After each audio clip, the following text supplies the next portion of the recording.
Welcome to Land Academy. This is the Cash Flow from Land show, where we show you how to buy unwanted vacant land and sell it for more on the internet. I'm Steve Butala. I'm Jill DeWitt. We are your hosts. With over 15,000 completed transactions, we are the experts in this niche land flipping business. We hold a drawing to win a free property every month. Enter to win by reviewing this show on iTunes and downloading our free ebook at landacademy.com. All right, let's get this show started. Steve Butala here for Land Academy. Welcome to our Cash Flow from Land show. In this episode, Jill and I talk about the rules to live by as a real estate investor. And, specifically when you're a new investor and when you become seasoned like us and you actually kind of make your own rules, or you can bend your own rules. And when you have enough deals under your belt like us. We make our own rules.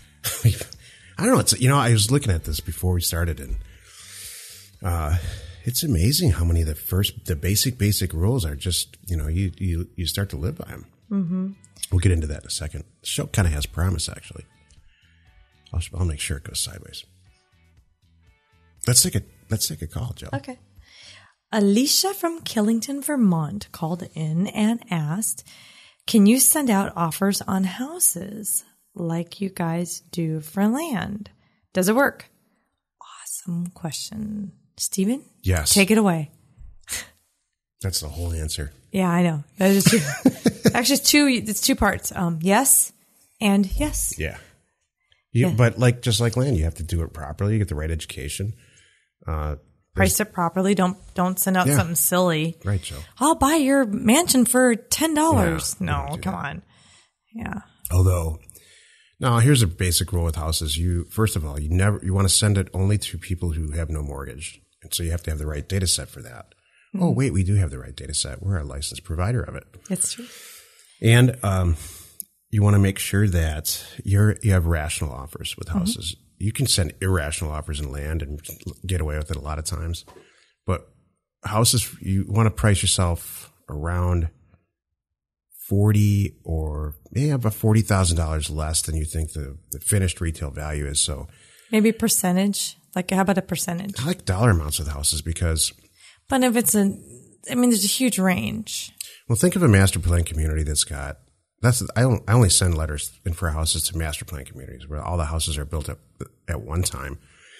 There are only 3 or 4 styles, and they have real predictable sales values that they give at a given time. So let's say that the houses, that when whoever gets done cleaning it up, the house is going to sell for $150,000. There we go. You want to be. It's not a percentage. I want to get an idea where the 40,000 comes in. So you want to send letters out for. I would send letters out for 100. 110. Probably, I don't know. You'd probably send a letter out for $5,000. And knowing you, someone would call you and sell the house.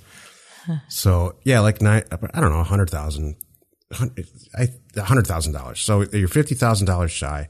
And in the beginning, you want to take $10,000. And you want to get it to a guy who's a known flipper or renovator in that area.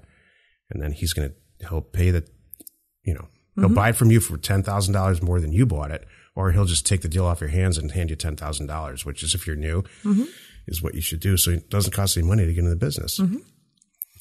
And then, you want to make sure that whoever that guy is that you're dealing with, or the 3 people that you choose in your A list, they make more money than you do.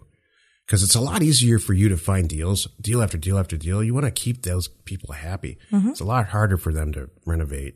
It's a lot of work and a lot of time. Mm-hmm. And they will beg you. They will call you begging you. Trust me. Well, I wanted to point out. Still call us. Yeah, I want to point out something really important that I don't, because this question comes up to me, and I'm surprised someone hasn't called in and asked this. But what do you mean, people out there without a mortgage? There's a lot of people out there that don't have a mortgage, and those are the ones you want to talk to. 50%. Right. People don't. In the area of 50% of the single family residences in this country have no mortgage at all. There we go. See, people don't know that. And so that comes up often, like, wait a minute. And then you can sort it. Do you really get that question? I do sometimes. It comes up. What about land? They ask about that too? Sometimes. They do. They think that, is there a lien on it? I'm like, a lien for what? I mean, if it's undeveloped, what would you have a lien on? there's nothing Just that was been property done taxes. to it. I mean, there could be, like it could just or be HOA. Exactly. But they're talking about they're thinking, I have to kind of sometimes I have to just kind of remind them that no, they're not making payments to the bank on that traditionally. And by the way, you can sort for that with our data. Thank you for mentioning anyway. And so you remove any risk of wasting 40 something cents on a mailer to them. Right. You can really get that. 40 something cents. I thought a stamp cost 49 cents. It does, but our mailers can go out less than the price of a stamp. So that's why so I you're said going to send that. out postcards then? No, I'm just.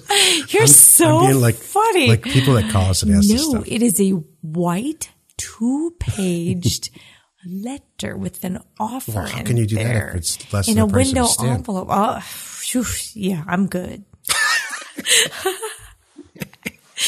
Do you ever meet somebody who really thinks like if you're doing well financially that you're cheating somehow? Oh God, I hate that. I do too. That makes me mad. Makes me mad too. I have to say, because I know I'm not going to go political.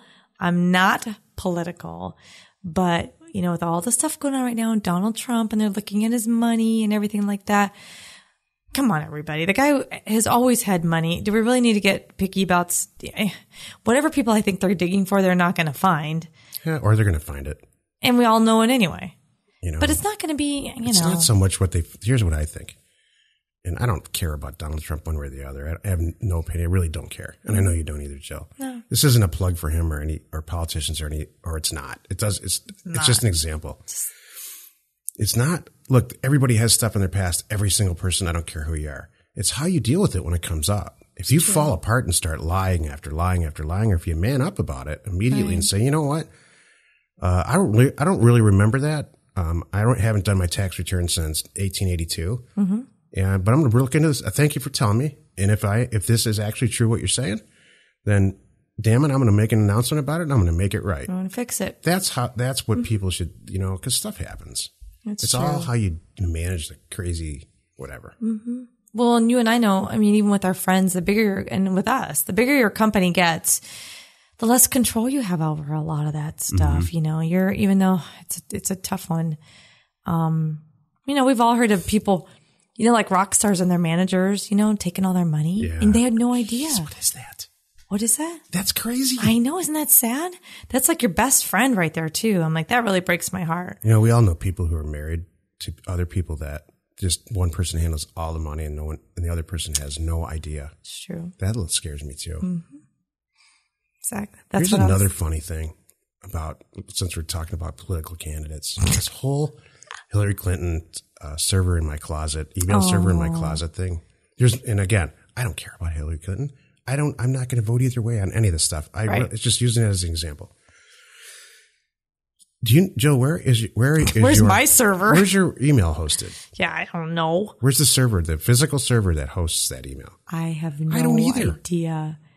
I would not know, especially at her level. She doesn't know. It cracks me up that people are like, well, she knew all this stuff. No, she didn't. Plus, she's like, what, 65? Yeah, she probably doesn't even know what a server is. Exactly. You said GoDaddy, she'd be like, what? Or CoreLogic. Right? Huh? What? So, yes, in their defense. Yeah. All right, so what are the rules to live by, Stephen? Okay, so I looked it up and I have some of my own, so I made a little bit of a collage, and I would love to I'm going to say these things. I'd love for you to get your opinion as we go. Okay. And some of them are not, some are rules to live by. Okay. And some of it's a bunch of malarkey. Okay. Have an exit. True. What the hell does have an exit mean? Like, where's an exit sign? This is what it means. Exits. Know what you're going to do with that property. I don't care if it's an apartment building, a piece of vacant land, or any investment, actually. Any investment, even stock or whatever you get into. Know what you're going to do with it. Mm-hmm. When are you going to sell it and how much are you going to sell it? This is the number one. If you could take anything away from this show, it's this. Long before you ever buy a piece of property or get involved in any type of real estate investment, you should have an established, full-blown knowledge of how you're going to sell it, how long it's going to take to sell, who's probably going to buy it. In fact, a lot of times, and this is what we do now, we already know who's going to buy it from us. Mm-hmm. We know the person's name before we buy it at all. And that's how we base what we're going to pay. Mm-hmm. It's not a game. There's no risk in this. Mm-hmm. I mean, there's tiny bit of risk, but not really. And I've heard Steven say this applies to everything, including marriage. Yeah, know your exit strategy before you get married. Trust me. I keep trying to apply that to children. I haven't found a way yet. I forgot about that. Yeah. Sometimes I laugh at my own stuff. You have said that. I can't be responsible for what I say. Yeah, right. Of course. Join local clubs. I don't know. I'm false. What are you going to get out of that? You're a good coffee and a donut. You spent some time with salespeople. Do you ever see a bunch of salespeople talking to each other all day and then no one sells anything? That's what I think nobody sells anything. Yeah, then nobody sells anything. That's what I think these clubs are. It's a waste. It's just like everybody sits around and talk about their own stuff, and you're just not talking to the right people. When I have worked in some go-get-em sales environments, I remember, because you had some big numbers that you had to hit and you were really responsible. Every time we had a meeting, I couldn't wait to get out of the meeting. I'm like, I gotta go do my job. Right. It's a waste of my time. So some people love them, some people can't stand them. I'm in the middle. I don't know. I think if you're really, really new and you're learning, like you want to learn the business, you're trying to learn the industry, you're trying to learn who works with who and what everybody's role is, that might be a good reason to do something. Yeah, what you could get out of that? You're right, Jill. If you're new, you should go. Mm-hmm.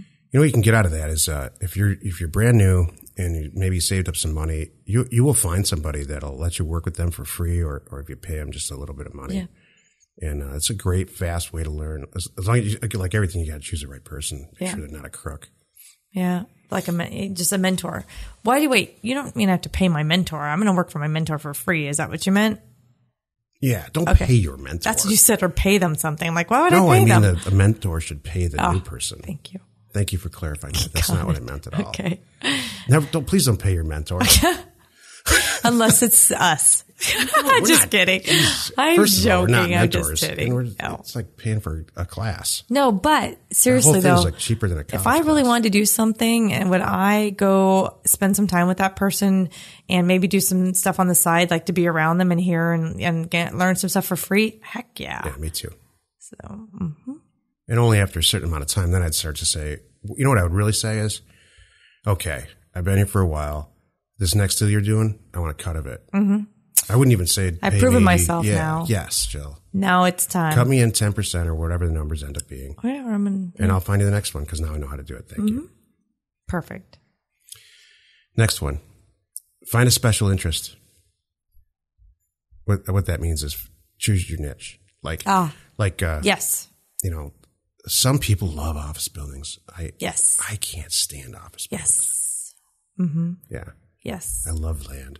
I agree with that. I love wholesaling any property where you just buy it, you don't do anything to it, and you sell it for a little bit more. Yeah. It's easier to focus on just one area too and get really proficient and knowledgeable with that niche.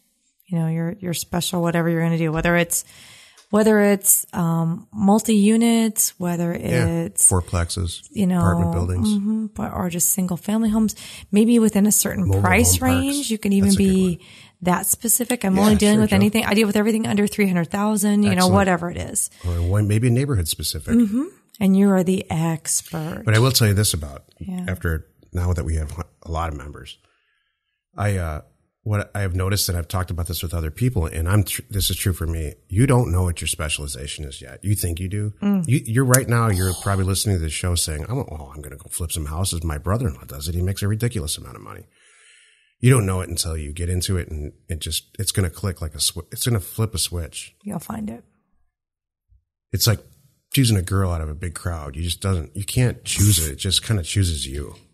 That's how it goes. No, I mean, it's how it goes for a lot of guys, and then they end up bagging, and it's just a big fiery ball of mess in the end. But, for girls, girls don't, I don't know, girls just have so much more opportunity than men. That's the way it should be. Yeah. I know you enjoy that. I do. See, I told you this could go sideways really fast. It's really good. All right. Get a ton of insurance. You're a big insurance fan, aren't you? I differ a little bit on this. Yeah. And vehicle, I mean, there's things I will insure, period. Homes, vehicles, valuables, if I was doing a flip, that environment. But I mean, I don't know. There's some things I'm like, do I really need insurance? Well, here's my reasoning why. I've actually heard Dave Ramsey talk about this. You can be self-insured. He's actually talked to people about, sure. Look, you're this age. You just told me you have this much money in the bank. You know that Absolutely. All the things are taken care of. If something happens to you, I mean, you don't need to be spending all this money on this insurance Absolutely. because you are self-insured, period. I have cars. And I believe that. And that applies for cars. I mean, you have to have liability insurance, but at a certain point, and it comes up pretty quickly, it does not make any sense to any longer to this is just my opinion, to insure a car for collision because it's not worth it. It's because you already won. You already won. Right? Some cars, you don't want to do that. You're right. You just need to with the liability, all the stuff that you have to have because that's self-insurance. At the end of the day, could you replace the car? Yes. Is it worth it to pay for that? No. Exactly. So, a couple more and then we're going to do some of ours as seasoned real estate people. Okay. What our advice, what this ends up being is rules to live by. It's really advice. Okay. Borrow as much money as you can. What? Somebody, that's a... Yeah. Leverage. Leverage. Oh. Use leverage. Oh. It's not, they didn't say use leverage wisely. Oh. You ever hear this? Other people's money. that makes me mad. That's not nice. That's not cool. Well, then what do? You just walk away? Oh, didn't work out. Sorry. Yeah. You know. And then some people they think they should get a trophy for that because they structured a great deal. A lot of commercial real estate people they walk around, I know a lot of very successful commercial real estate people. You know this, Jill. And they love to have a couple of cocktails and say, you know what? I did this, this, and this, and I pulled this money out of this deal, and I'd have to put $1 of my own money in there. Mm-hmm. I don't know why it's such a trophy. I know. You're right. I don't not get a fan of that too. I prefer saying I paid cash for the whole thing. I did all that stuff, and then I did this is my return. I paid cash. Fantastic. I marked it up 10%. I didn't gouge anybody and sold it. And then you know what I usually say? And the guy that I sold it to made 3 times as much money as me. That's my favorite. That is a trophy. Mm-hmm. I agree. Because now I'm going to go back for more. 50 times this guy loves me, and I don't have to go through any of the crap that guy has to go through. Like renovating buildings or houses or going to get zoning variances. Right. We don't do any of that. Earthquakes or you name it. Mm-hmm. You and I see eye to eye at a lot of this. We do. That's why we're good partners. I appreciate that. Do I tell you that enough? Thank you, too. Right. Thank you. Here's the last one, and then we'll get into ours a little bit. And, you know what? I wrote this. Own your own house. This is it. Your own house and your parents' house are not examples of success. What does that mean? I see this all the time in a lot of places around the internet. My parents made $190,000 on their house. All I need to do is 4 of those, and I'm done. That's like... Oh, really? How long did they live there? We all have those stories. They lived there for 22 years. Why do you ask? Well, what were their mortgage payments every month? I don't know. Well, they're $1,000. Well, what's 22 years times 1,000? Mortgage interest and the whole thing and the maintenance. And they didn't make any money. Exactly. It's so funny. It cracks me up. That's really good. The purchase price and the sale price are not your margin on a transaction. Right. That's Do I have to explain that anymore, or is that it? I think that we got that. Cracks me up. I know, and you're right. Maybe you should explain that. Your purchase price and your sales price, especially on a house that you live in for a long time, it's fiction. Mm-hmm. And then you got to factor in maintenance and interest expense and realtor fees on the buy and the sell side, and on and on and on and taxes on. Over the years. It's very, very, very unusual unless you live in California at the perfect time, and maybe homesteaded. No, well, and you're not. You don't. If you leverage a house the way that they want you to, which is 3 or 5 or 8 or 10% down, it's very tough to make money. Unless you're in California where there's some market that's crazy and it's rapidly going up. Right. Which people seek out, and I get that. There's the growth path stuff. Exactly. So, or if you do it like what Jill and I say, and this is what we practice in life, you just pay cash for the damn thing. Or you borrow 20 or 30% of the value and you bring $70,000. We're going to get emails on this. People have huge issues with putting money into residential property. I personally have. I mean, the only reason we did it and do it, Jill, is because it doesn't matter. You know what's funny about this is that my parents did not see eye to eye on this. Which is really interesting. My mom was the one that would want to pay cash for things, and that's the way she would try to, but my dad not so much. So we didn't grow, hence, it didn't grow up, we paid cash for everything, but, I just thought that was interesting. My mom used to say, it doesn't matter how wonderful the transaction is or whatever it is if you don't have the money. Your mom's dead right. Exactly. I don't really care. I gotta go with your mom on this. Yeah. And I remember at the time, instant gratification Jill, because I got it from my instant gratification dad, which was, my brother's the same way, by the way. He is worse than me. Yeah. Oh, my brother is the worst. I mean, I've learned and I'm over it. My sister and I are exactly the same about money. That's interesting. I mean, just exactly the same. That's fine. We have come around though. My brother now owns quite a bit of real estate, as you know, and he's caught up. But okay, so what would you? I mean, we're running out of time here. I know. What would you?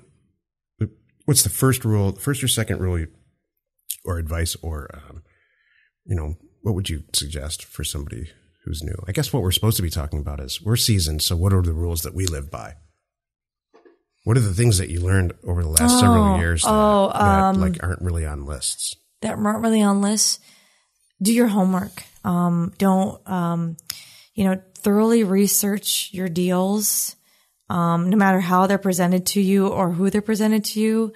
That's just a little thing for me. I do my own homework and run my own numbers and here's one for me. What's up? Don't see something in a deal that's not there. Just because you hate your job and you want to be a real estate investor so bad and you want to get started so bad that you're like, oh, this is a little bit more expensive than I want. Right. So I'm going to make it work. I'll make it up for it on the sales process. Yeah. Don't ever do that. No. I've said this a million times in different ways. You should be your first deal, maybe your first 10 deals. You should be running to the banks saying this the whole way. I hope the seller doesn't change his mind. I hope he doesn't change his mind. I hope he doesn't change his mind. It should be that good of a deal. And it's already sold, by the way. Yeah. As you're doing it, it's already sold. And that's my number 2. And it's the same one as the first one over, know your exit. Know exactly who's going to buy it long before you ever make the offer. What else have you learned?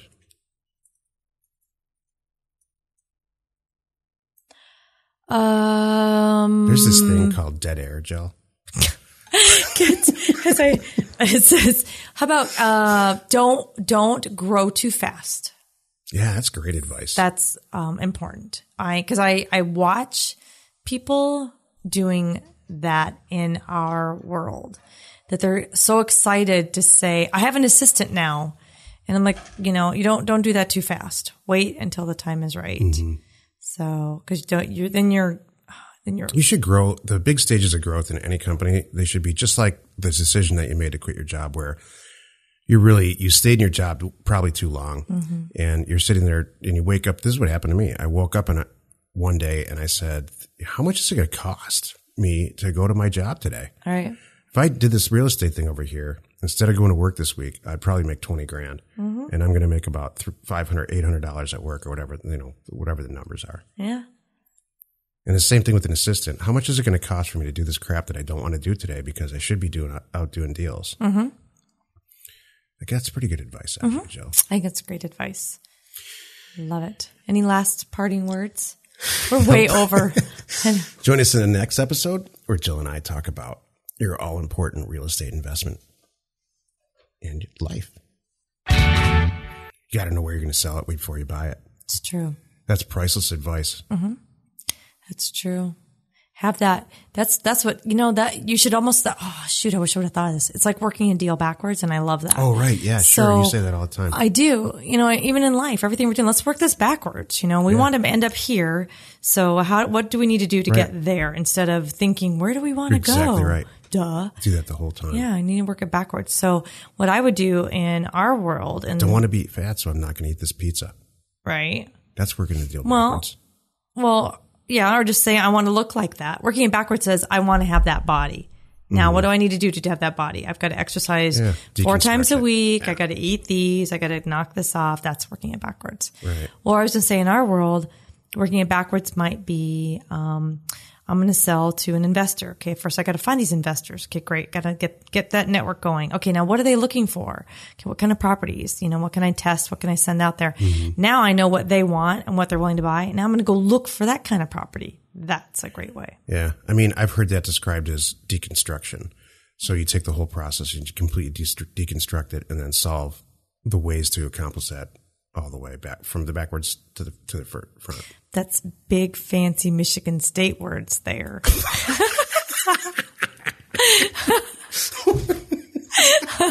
Trust me on this point. Trust me, please. There is nothing fancy about Michigan State. That's great. Let's go buy some property. We hold a drawing to win a free property every month. Enter to win by reviewing this show on iTunes and downloading our free ebook at landacademy.com. If you want to get involved or you need more information about our profitable, niche real estate operation, call 480-467-0359. You just might get Jill at the other end of the line.